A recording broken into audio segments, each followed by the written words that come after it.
What's up, guys? Welcome back for another awesome episode. We have another incredible guest with us. We have Jackie Linder in the house. She is a certified nurse midwife with her MD for the last 5 years. She was a labor and delivery nurse for 12 years before that, and she's an instructor with the Parent Collective. So many things I want to pick her brain on. I know anybody who's interested in anything related to female health as a whole, we're going to be going off about that stuff. So hope you guys are buckled up and ready to go for a fun episode. Jackie, welcome.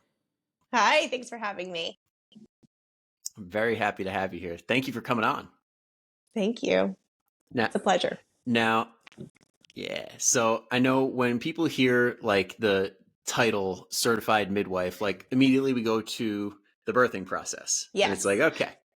So this is probably like her wheelhouse, but I know that you're also like, I came across Jackie's stuff because one of my clients told me about some incredible experience they had going to talk to medical professionals about menopause and their symptoms and everything. And she's like, I went in so unsuspecting and came out feeling like, oh my God, I have some power in this situation. I feel really good about how they heard me out, which is not something you always hear when somebody talks about their doctor visit. Yes.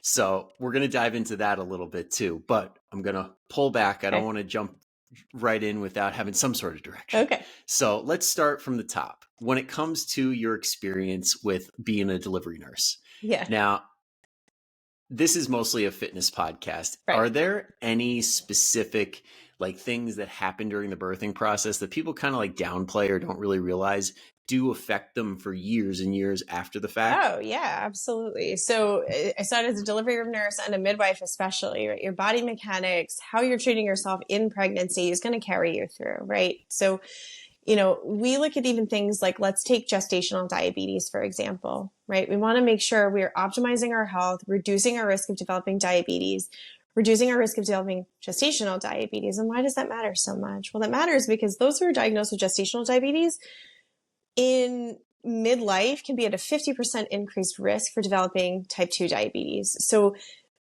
you know, making sure, bring it back to make sure that we're optimizing our health, our physical health, right? Are we walking? Are we eating right?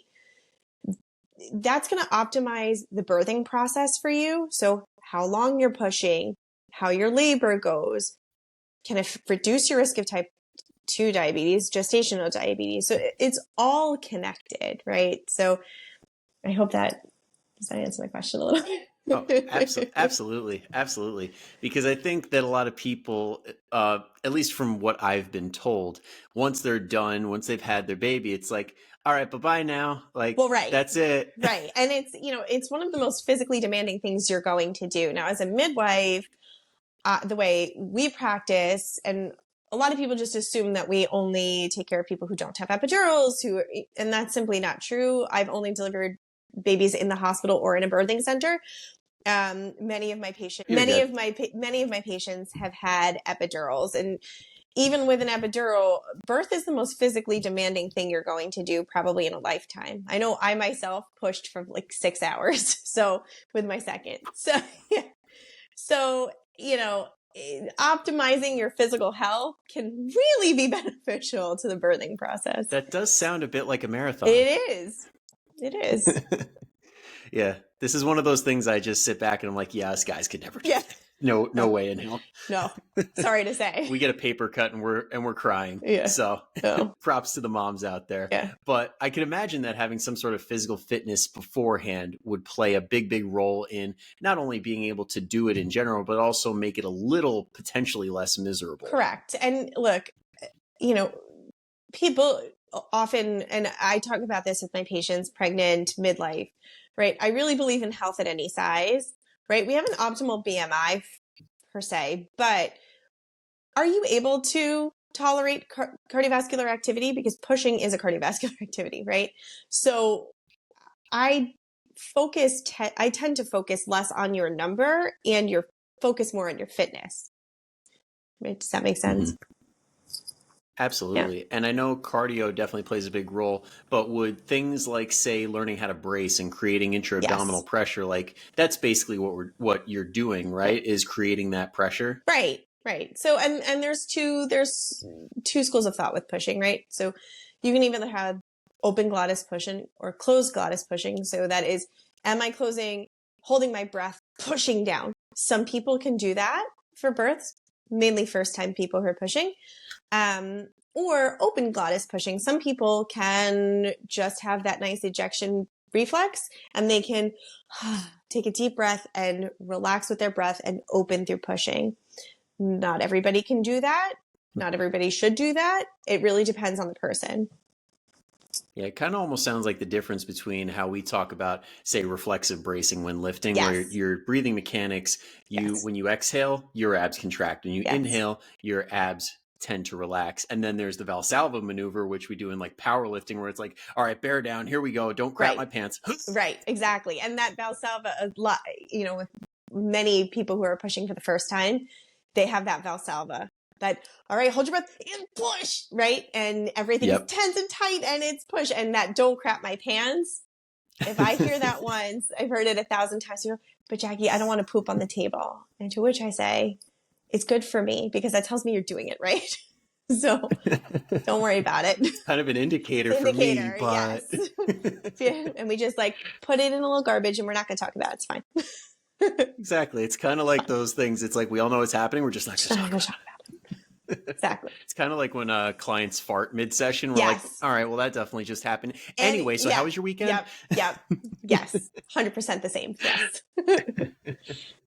I'm so glad there's so many crossovers Yes. here. Yeah, of course.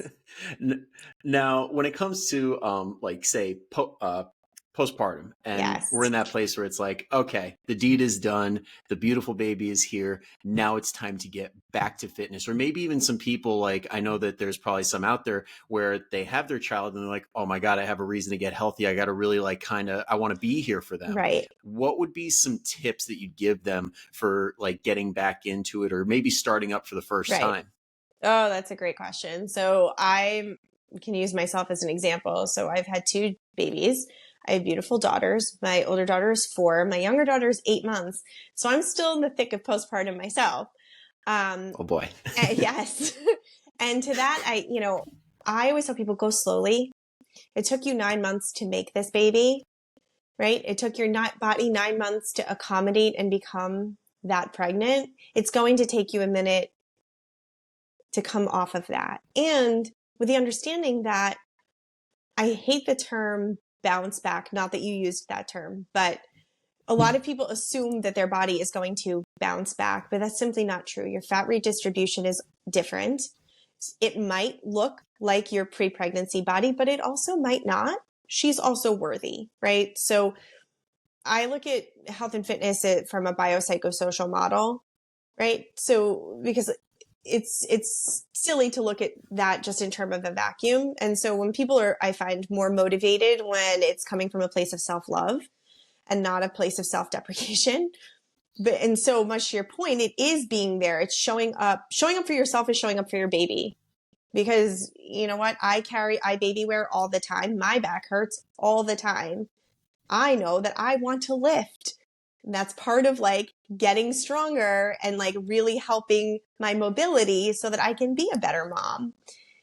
So taking your core into consideration, I'm a huge advocate for pelvic floor physical therapy because it's not just about your pelvis, but it heals the core first. I did not do that with my first daughter, and was I in trouble? I did not take my own advice. I was like, that's fine. I was so active. I'm just going to go ahead and do what I did before. And that was just, it ended terribly.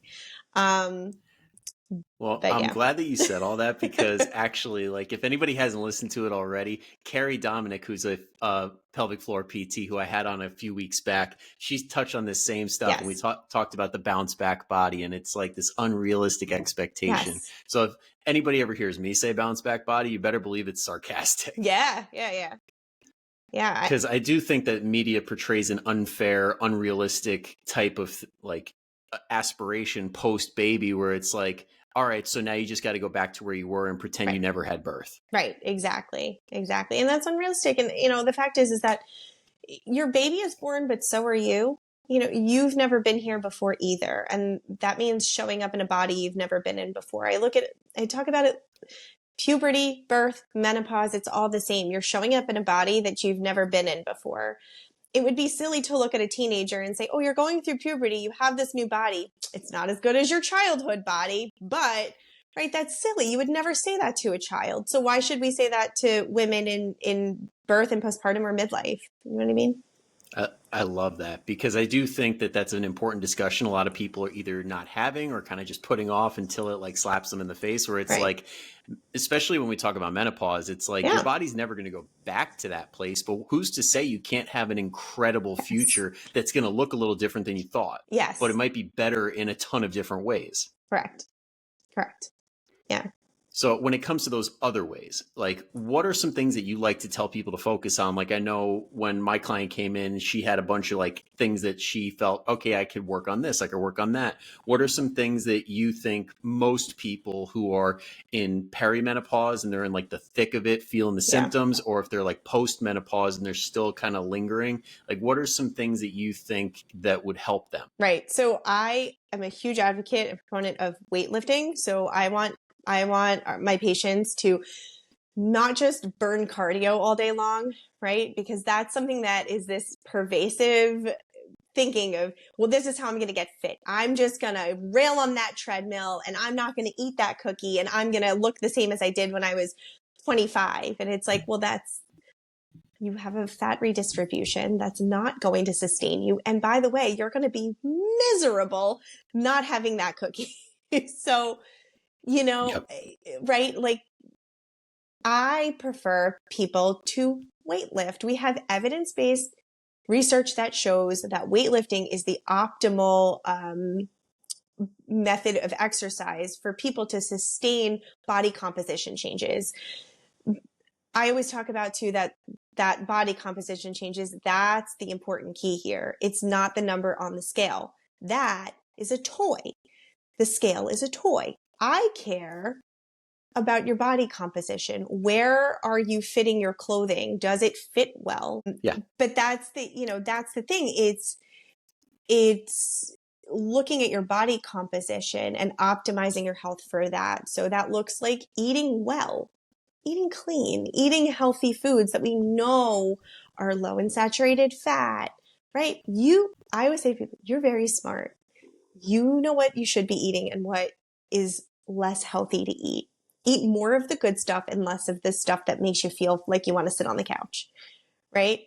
Yep. But also with Yep. the understanding of like your mental wellness, right? As I talk about fitness in the biopsychosocial model, right? So biology, what my body's doing, my psychological, how I'm relating to myself, and sociological, how I'm relating to the world around me.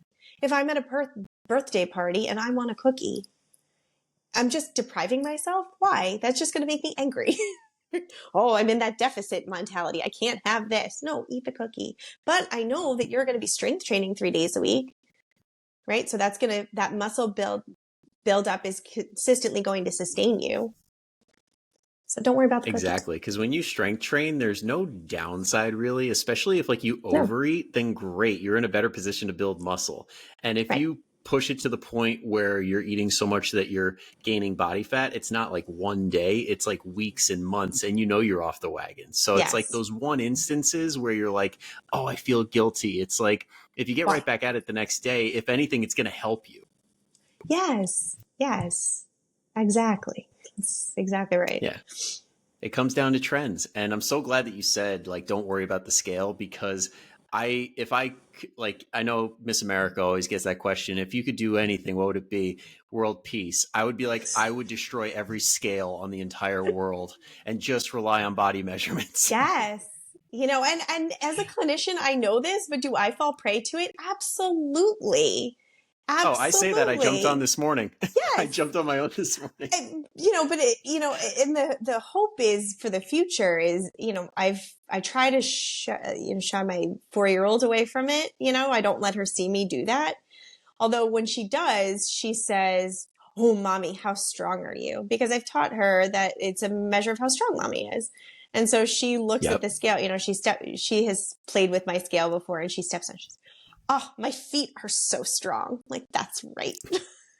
Yes. Yes. And that reminded me, I used to have a client, Ellen, who is a, psychology major, and she works as a, school counselor. And she's like, I never want my kids to see me like counting food. No. And as a young bodybuilder at the time, I'm like, why? Like, Right. that, what's the big deal? But it's like sometimes kids pick up on things that you don't Yeah. think about. And like, she was ahead of where my education was at that point. And Yeah. I'm just like, these things matter. Like how we show up for our kids matters. Matters. I mean, look, I was a teenager in the early 2000s. Go look at what magazines looked like in the early 2000s. It's terrible what the media did. And like all of us elder millennials are like so disordered. And now we're trying to clean it up for Yep. the younger generation and looking to the older generation like, oh, we got it wrong, guys. It was terribly wrong. We need to fix this.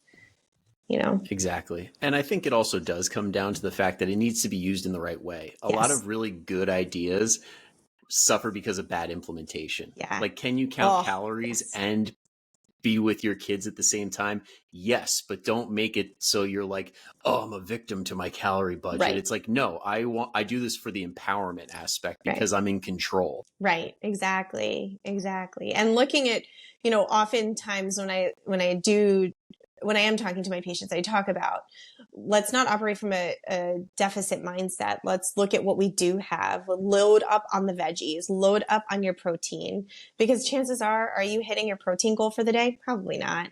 It's really hard to eat as much protein as you should. Right. I know myself when I'm trying to eat Yep. as much protein as I should. It's like, oh, it's such an effort. It's a lot of preparation ahead of time. Right. So it's like, I Well, almost yeah. don't want to eat empty things that aren't serving my body if I'm loading up on the stuff that I know is serving my body. Exactly. That's like my favorite conversation I have with clients where they're Yeah. like, oh, I just snack at night. I'm always hungry. And I'm like, all right, well, let's try and eat as much protein as you can. Like, Right. and for breakfast, instead of having 2 eggs, let's have 4. And they're like, oh, I can't eat that much. Yeah. And I'm like, well, isn't that a I great problem to have? You're way Yeah. too full to eat all that protein. So there shouldn't be any room for all those snacks. Yeah. You know what recently had started doing when realizing, looking at my own fitness journey, I started eating dinner for breakfast. Mm-hmm. It just helps me stay fuller longer, and I'm hitting my protein. I'm more likely to hit my protein by the end of the day if I start my day strong with protein. And it's interesting you say that because I know I've definitely seen some studies that do suggest people who have breakfast as the main calorie meal, like the highest calorie meal, have an easier time controlling for calories and controlling their weight Yeah. by proxy, I guess you could say. And it's very kind of crazy how breakfast has been turned into this thing where it's like another excuse for dessert. Yes. Oh my gosh. Yes. I look at what my daughter's options are for breakfast, and it's like cereal this and empty oatmeal that. And I'm like, oh my, you're going to be starving by snack time. You have nothing. There's nothing in this, Yep. We need protein. We need fiber. It's Yeah. like, but nobody's really prioritizing that. Usually it's how can I get this muffin or this Right. cereal, like you said. And it's like, just grab something and go. Right. So I But have a little yeah. snack before I hit the road because I am breastfeeding. So I'm hungry all the time. And I make sure I have that snack in the morning. And then when I sit down for my like breakfast, it's dinner, and I think in Yep. midlife, it could be helpful to implement the same kind of trend. Now, to bring it back to, I know you brought up the biopsychosocial Yeah. model, which, guys, if you listen to anybody talking about anything health related, if they bring that up, you're probably in a good spot because a lot of people get hyperfixated on little aspects, like one singular thing, Yes. and don't take into account the entire picture. So Yes. when it comes to the psychological side of things, I know one big thing Yes. that a lot of my clients have trouble with, I know a lot of people in general have trouble with, and it especially rears its ugly head around menopause, which is stress. Oh gosh, yes. Now, when it comes to stress and you're like working with somebody, what are some things that you like to have them implement or some strategies that you've seen work really well? Oh, right. So I work with women, and women in general, by and large, are caretaking. So especially in midlife. We're taking care of kids, we're taking care of our parents, we have full-time jobs. It is very hard to make room for ourselves. And so it's really important for people to, and look, I'm not the best at this either, but it's really important for people to make time for yourself. So stress is huge. And that includes things that we don't even consider that are in our environment. Like, how much caffeine are you consuming a day? That's stress on our body, right? Are you drinking enough water? Let's reduce that. Like, that helps reduce cortisol levels and stress, right? So like making sure you're spending time just for you, an activity just for you. Can that be exercise? Yes. But can that be using a free app like Insight Timer? Also, yes. Ooh, what's that? Insight Timer? That's one I haven't heard of. Oh, I love Insight Timer. So it's a mindfulness app. It's a meditation app. Okay. So I'm really big on mindfulness, scanning my body, feeling calm in my body. When I'm feeling heightened, I'd notice, am I wearing my shoulders as earrings? Right? Let's bring them down. Ooh, I love that. Right? Let's bring them down. Let's breathe. Let's unlock our jaw, unfurrow our brow. Insight Timer is really great, because you can do it anywhere. And it's just an app on your phone. It's free. And it's like 5-minute body scan. I do it in the shower sometimes. If I've been like really overstimulated, overtouched, right? Like there's just a lot of chaos happening around me and I feel like my stress level is really, really high. I can pop on an Insight Timer right from my phone and just calm it down. It's really helpful. And that's huge. Just the mindfulness, like checking in. I know at least me personally, I've been doing that lately too, where it's like, maybe it's a change in the season or business or whatever, but you kind of get to this point where you're like, I'm like on edge for no reason. Yeah. I'm angry at people for like zero reason. Right. There is something wrong with me, not them. Right. Right. And when you notice that anger, that pops up a lot, you notice, oh, I'm so angry. I was really short with my partner, the gas station attendant, the barista, like people who like should not be a target of your anger. It's like, time to check in. How we doing? What have I done today? My personal check-in is road rage. So right, exactly. I don't do it in person, but I will lose it on people on the road. Right. Exactly. And then you're like, yelling at grandma and you're like, oh my God, I'm so mean. Why am I like this? Yeah, no, see, I don't look at grandma and say, oh, I'm so mean. I'm like, this is why you shouldn't have a license after 75. Or that. Yep, exactly. Exactly. Yeah, no, I keep it going. Exactly. So maybe Insight Timer might be something you can benefit from too. Oh, 100%, 100%. Because those are always followed up by like, I know, right? Actually, the most recent podcast, Ryan Cassim, that came out last week, if you guys haven't listened, go ahead. We were talking about mindfulness walks, like how the monks would do it, because apparently monk retreats are a thing that you can go to. And they teach you how to like gently walk and not pound your feet into the earth. How to actually hear the birds, hear the wind brushing. And you're like, okay, this is a version of life I've never really experienced. Right. Grounding. Grounding is so important. I bring it back to like even my 4-year-old, when she is really out of sorts, and, children are extraordinary because we can really see they don't have a filter, right? They're just all emotion all the time. Then they don't have that filter, but the human experience, whether it's a 4-year-old or a 40-year-old, is the same. We have those same emotions. We just learn how to mask better. So, parenting her has helped me reparent myself. So in those times of feeling heightened stress, sometimes it's really helpful to go outside in your bare feet and ground. Put your feet on the ground and breathe. Connect to the ground. Connect to like, can I feel the breeze? Does it smell like flowers where I am? Does it smell like fresh cut grass? Like, you know what I mean? And it really helps connect you when you are feeling heightened. And I know it sounds crazy, right? Because who wants to just like take off their shoes in the middle of the day? But I promise, do it one time. Do it once. Yeah. Well, for everybody hearing this and is like, that sounds so foo-foo, or like, that sounds like kind of like crazy. It's like, there's a reason this stuff has been around for, I don't know how long. It's been in religion. It's been in practices for thousands of years. Clearly there's something good going on. Right. I look at things like these types of practices, and that's what I say to people, that this has existed for thousands of years. If it wasn't benefiting people, people wouldn't do it. It would have died out. Exactly. So, I know it sounds woo Exactly. woo, but like, look, I live in northern New Jersey. I'm I'm not a hippy dippy kind of person, right? But these things that you implement can really have a profound beneficial impact on your life.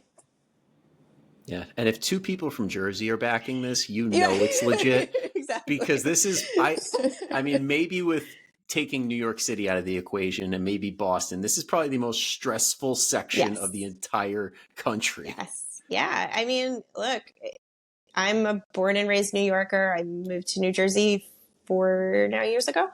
It, the stress up here is real. You fight for a morning coffee. You know, the light, I always remember the light turning green and being like, okay, gun it. You got to go. Because if you don't, it's like, where are you? Wake up. You know, it's like you can't even, Yep. it's this most stressful place to live. Yeah. And there's a reason that Jersey people don't watch NASCAR, because we see better driving on the way to work. Oh, that's Like we hilarious. see people whipping it like left and right, weaving through traffic. And Right. it's like when you throw on some people driving in left turn, you're like, well, this is pretty Right. boring compared to Monday's commute. Right, right. That's hilarious because it's probably true. You ever Yeah, driven no, down I'm the convinced. parkway on a Friday in the summer? Like, you don't need NASCAR. You'll be fine. Exactly. I'm convinced my dad's side of the family is the only people in all of New Jersey that watch NASCAR. But anyway, to reel it back in, I know I really wanted to touch on like the whole experience when it comes to finding a healthcare team, a doctor, and everybody in between to best serve your needs as Yeah. a woman, especially in that menopause stage of life, Yes. because I know, according to the analytics, that's what most people listening here are experiencing. So I'd love for everybody, like my client who saw you, Thank you. to have that experience. What are some things that people should look for if, like, say they can't see you, like what would be some really like good green flags? Sure. So you want to see somebody who is NAM certified or familiar with NAM. So the North American Menopause Society, they've rebranded. They're now just called the Menopause Society, but someone who is up to date on those guidelines and that information and knows how to interpret them. Someone who's going to look at you holistically. I want someone sitting down and speaking with you about your entire history. I always say to people, you do not exist in a vacuum.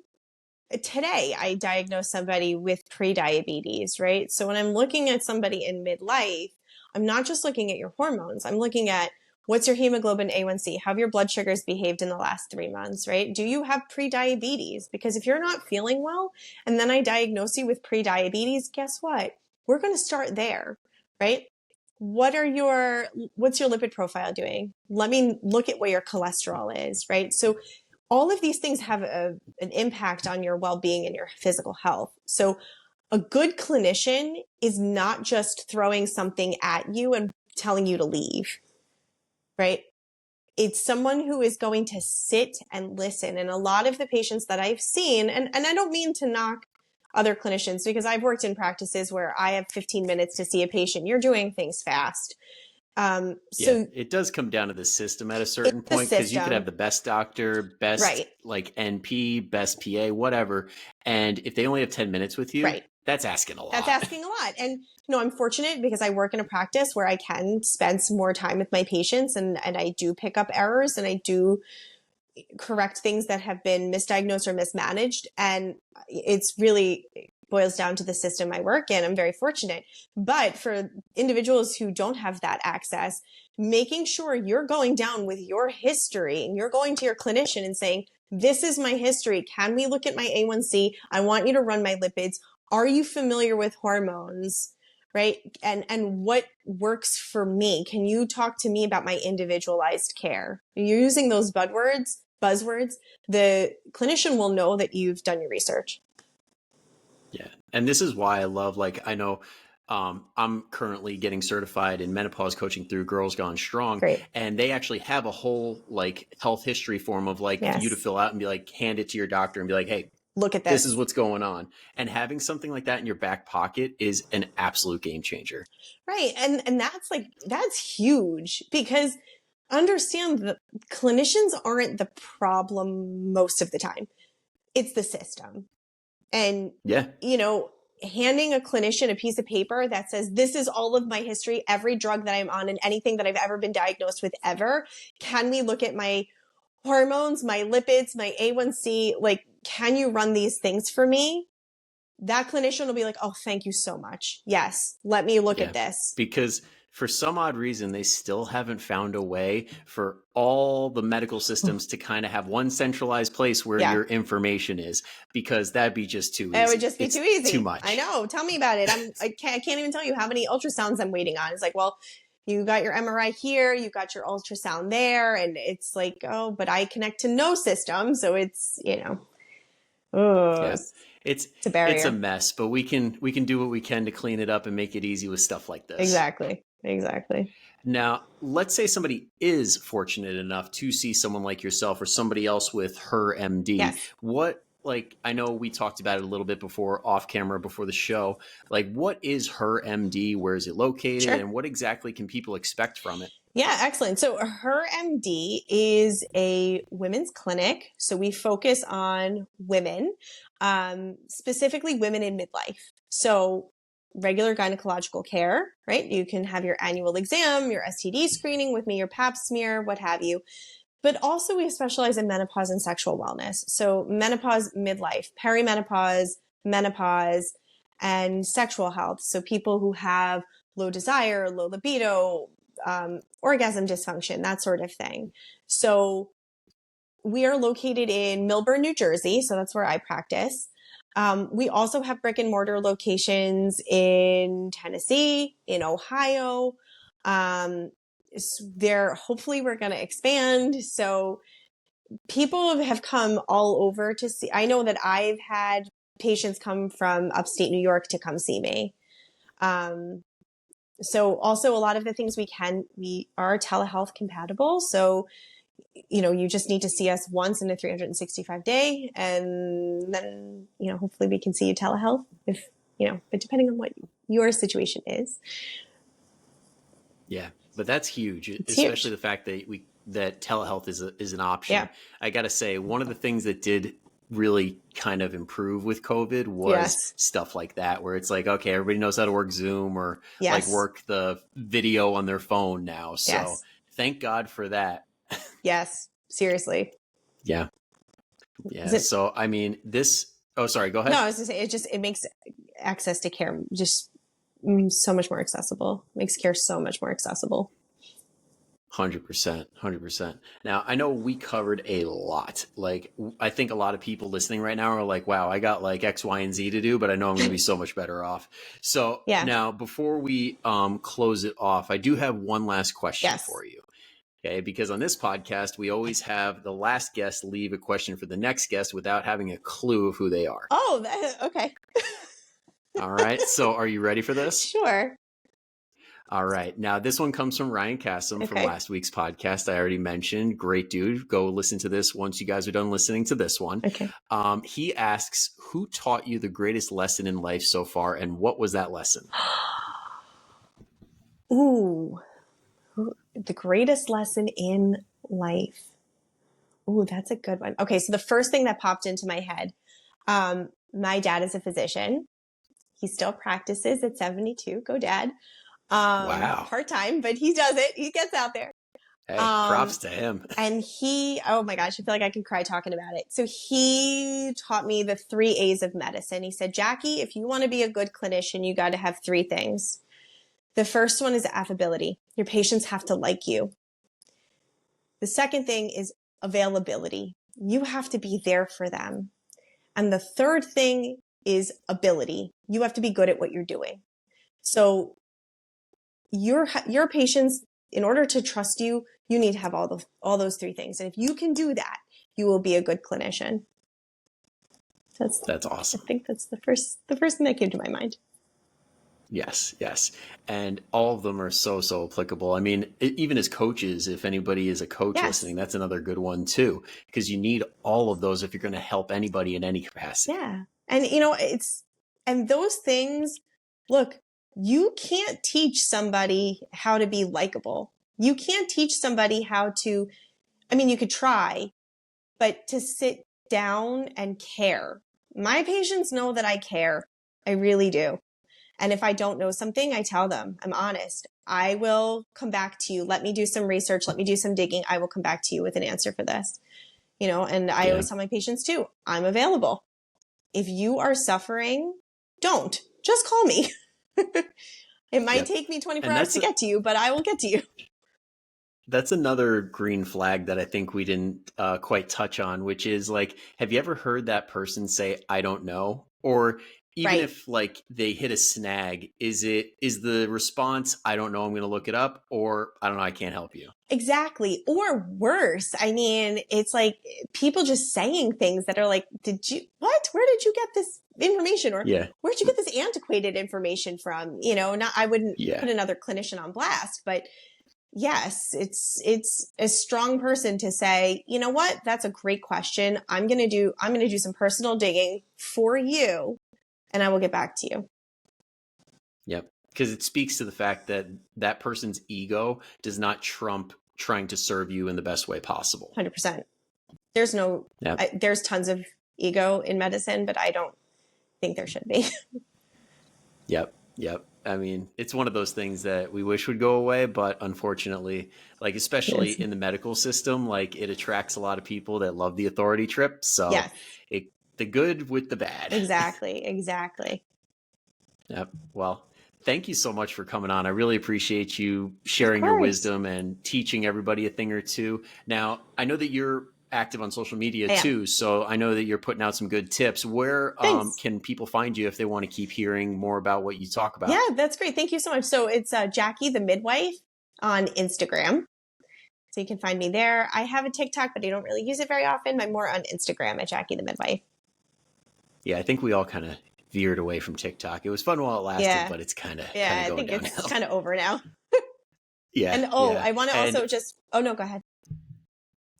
you go ahead. I want to also mention that sometimes people think, oh, but you're a midwife. Yes, a midwife is a clinician who can work with individuals from puberty to menopause. So it's a lot of things similar to what you might experience with a physician.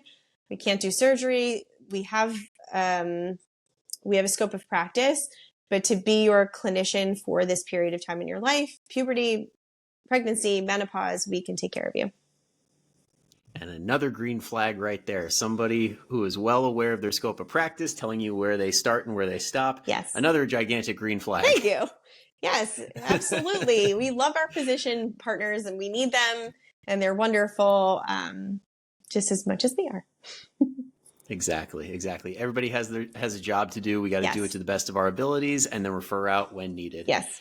So yeah. Now, if anybody here listening heard something incredible, or they know somebody who's about to give birth, just gave birth, is going through menopause, and you heard something and you're like, ooh, they got to hear this, go ahead and send it their way. Tell them Brian and Jackie say hi and thank you in advance. So Jackie, thank you again for hopping on. And to everybody listening, thank you for making it all the way through. I will see you all same time, same place. But until then, go kick some ass. I'll see Thank you you. later.